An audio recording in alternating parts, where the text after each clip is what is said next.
হে বন্ধুসকল, আজিৰ ভিডিঅ'টো মাটি বাৰী সংক্ৰান্তীয় বিষয় লৈ আলোচনা কৰিম।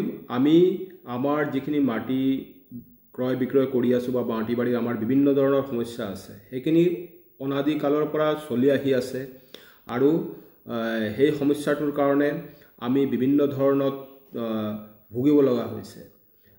ইয়াৰ যোনটো অসম আজি আমাৰ ইয়াত যোনটো অসম গভৰ্ণমেণ্টৰ বা অসম চৰকাৰৰ যোনটো ৰাজহ চক্ৰ সবতকৈ বেছি হয়, সবতকৈ বেছি কৰাপশ্যন আমি ইয়াতে ভুগিবলৈ হয়। ভিডিঅ'টো শেষলৈকে চাব।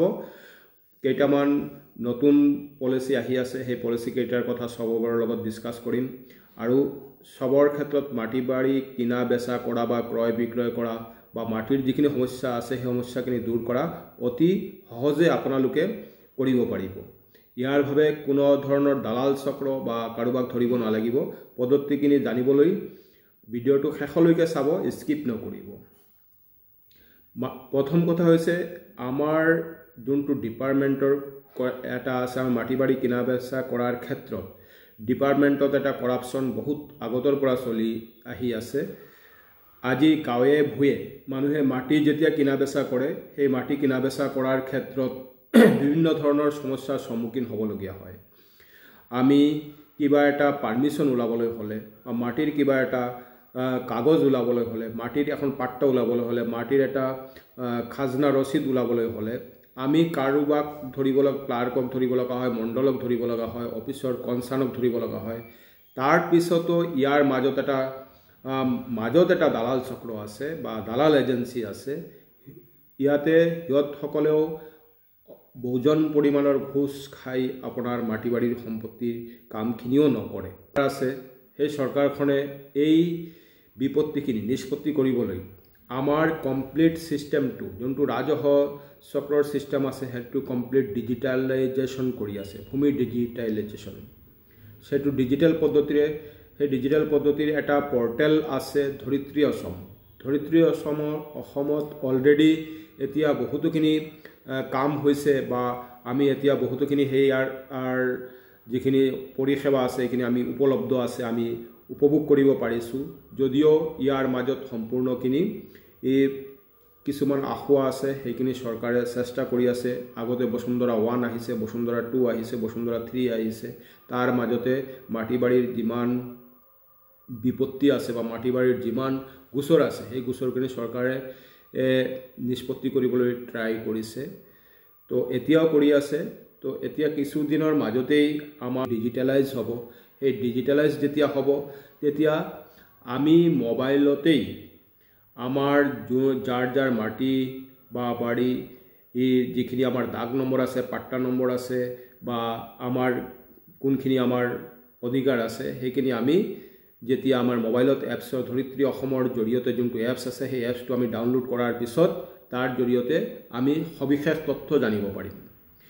আমাৰ যিমানখিনি মাটি আছে, কি আছে না আছে, সেইখিনি আমি সম্পূৰ্ণ সবিশেষ জানিব পাৰিম। ডিজিটেলাইজ হ'ব, সম্পূৰ্ণ প্ৰচেছটো ডিজিটেলাইজত আছে। অতি অনতিপলমে আমি সেই পৰিষেৱাখিনি উপলব্ধ হ'ব বা আমি উপভোগ কৰিব পাৰিম। ইয়াৰ পিছত আমি আমাৰ সবিশেষ তথ্য আমাৰ মোবাইলৰ জৰিয়তে আমি চাব পাৰিম। এতিয়াও চাব পাৰি আছোঁ, কিন্তু তাৰ মাজতো কিছু আসোঁৱাহ আছে। সেইখিনি চৰকাৰে চেষ্টা কৰি আছে যে কমপ্লিট নিকামুক্ত কৰিবলৈ, আৰু তাৰ মাজত তেতিয়া কোনো দালাল চক্ৰ বা কোনো এজেঞ্চি বা কোনেও ইয়াতে ঘোষ খাব নোৱাৰে বা কোনেও ইয়াৰ মাজত 1 টকা খাব নোৱাৰে। বা আপোনাক য'ত আগতে এটা মাটি 2-3জনৰ ওচৰত বিক্ৰী হৈছিলে, বা মাটিৰ কাগজত এটা দাগ নম্বৰ আছে, দখলত আপোনাৰ বেলেগ এটা মাটি আছে, বা আপোনাৰ মেপত এটা আছে, আপোনাৰ কাগজত বেলেগ এটা আছে। তো সেইখিনি আগত ডিপাৰ্টমেণ্ট হওক বা বিভাগ হওক বা মাজত কোনোবা দালাল চক্ৰ হওক, সকলোৰে এটা ৰমৰমীয়া ব্যৱসায় চলি আছিলে।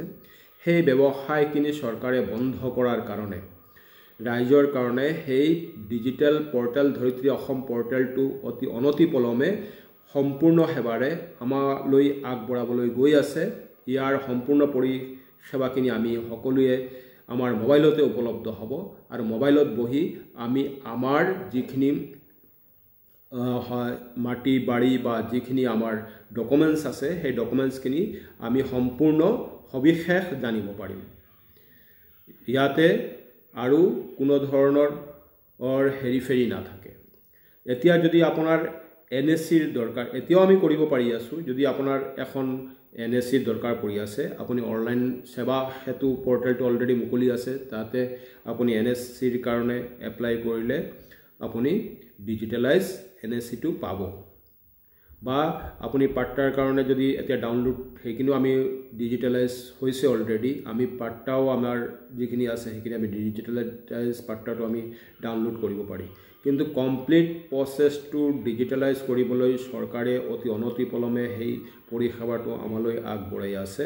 গতিকে সকলোৱে আমি সেই সেৱাটো পাম।